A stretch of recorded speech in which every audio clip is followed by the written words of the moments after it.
Hello, friends, and welcome back to r/IDontWorkHereLady.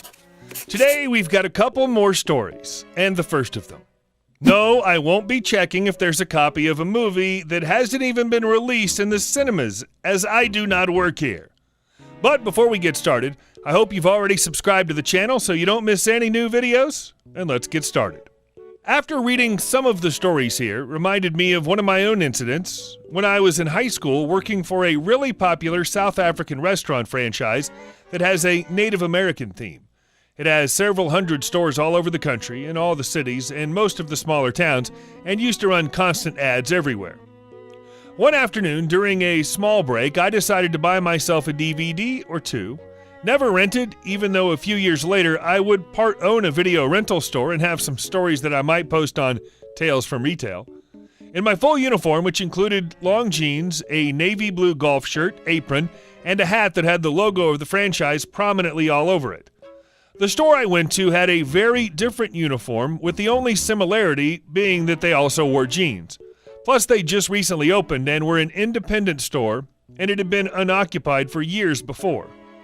After picking up the original X-Men 1 and 2 DVDs, this was like late 2002, early 2003, and making my way to the counter to pay, I could see a short lady trying to reach for a DVD that was just out of her reach.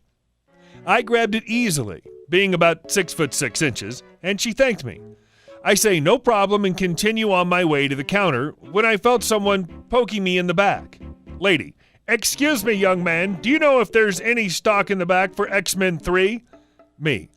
Unfortunately, I don't think they would have that as they're still making the... Lady, I don't care if you do not think if they would have it or not. Just go and check it. Me. Pointing to the restaurant logo on my shirt. Listen, ma'am, I don't work here. I work at restaurant name. X-Men 3 is scheduled for release at some point in 2006, I think, at this moment. They'd still be writing the screenplay for it, so it hasn't even been made yet. The DVD store manager noticed us and came over. DVD store manager. What seems to be the issue here? Lady. Finally, someone in charge. I want you to fire this gentleman, pointing to me, as he's refusing to obey an order from me. DVD store manager. I can't do that. Lady. And why not? DVD store manager. Because he doesn't work here. Look at my uniform. Jeans, white shirt, badge with store name logo on it. Look at my staff members at the counter. The exact same. He's clearly wearing a waiter uniform for Native American themed restaurant, as their logo is all over his uniform, not our store. What was it you wanted him to do, and I'll do my best. Lady, I just want to know if you have stock of X-Men 3. DVD store manager. I caught a bit of what me was saying earlier, and it's scheduled for a theatrical release during the first quarter of 2006. So in about 3 or 4 years, we'll have it. Lady. Well, I can go buy DVDs of movies that are not out yet at the Robot in South Africa. That's what we call traffic lights. Why can't I do that here? DVD store manager. Because those DVDs are illegal, and if you buy those, then you will be supporting criminals. The lady then shoved whatever she was going to buy into the hands of the manager and left with a huff. Lady, you've just lost a loyal customer. I've been coming in here for years. I will die before I come back into this pitiful store. DVD store manager. And good luck trying to find a copy of a movie that hasn't been filmed yet. Also, we've only been open for trading for 3 days. The lady just huffs and walks away. I then told the DVD store manager that is most likely going to happen again and not going to be the last, and she'd definitely be back again, which I did notice her return a few days later, but I didn't see if she bought anything. Lady, you've lost a loyal customer that's been coming here for years. I will die before I come back into this pitiful store. Now I want to see the documentary of the lady who showed up every day at the unused storefront to try to conduct business. And our next story. There was a fire. No, you can't have a cheeseburger. I'm a fire investigator for insurance companies. A few days ago, I was at a fire at a super common fast food restaurant, helping another investigator process the scene and dig.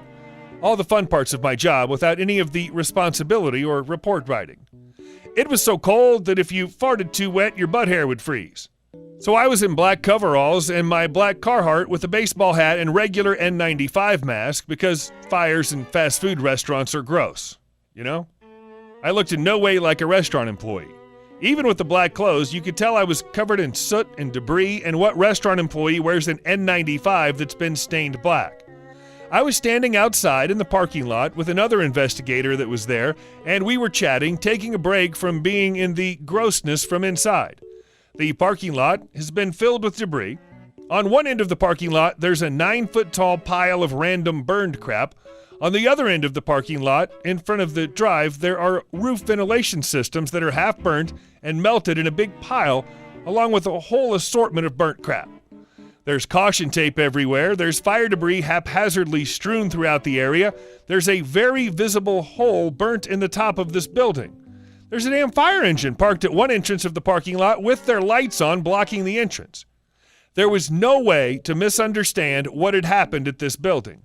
A man in an old van drives by with his window down, slowly staring at us.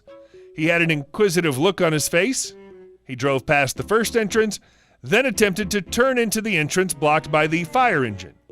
He backs out, turns around, then turns back into the other entrance, headed right for us. I say us. The other investigator wisely caught on to what was about to happen and whispered, "Good luck," and hauled butt back inside, leaving me alone with the van guy. Effer. Anyway, van guy drives around the big old pile of ash and stops in front of me. He says, "Hey, what happened here?" I replied, for what feels like the millionth time in my career, "There was a fire." He says, "Oh, what started it?" And for the millionth time, I replied, "That's what we're here to find out." He says, "Oh, okay. Well, I'll have a cheeseburger and a medium fry." Trying very hard not to say what I truly wanted to say, which was some variation of, "B, do I look like a fast food worker?"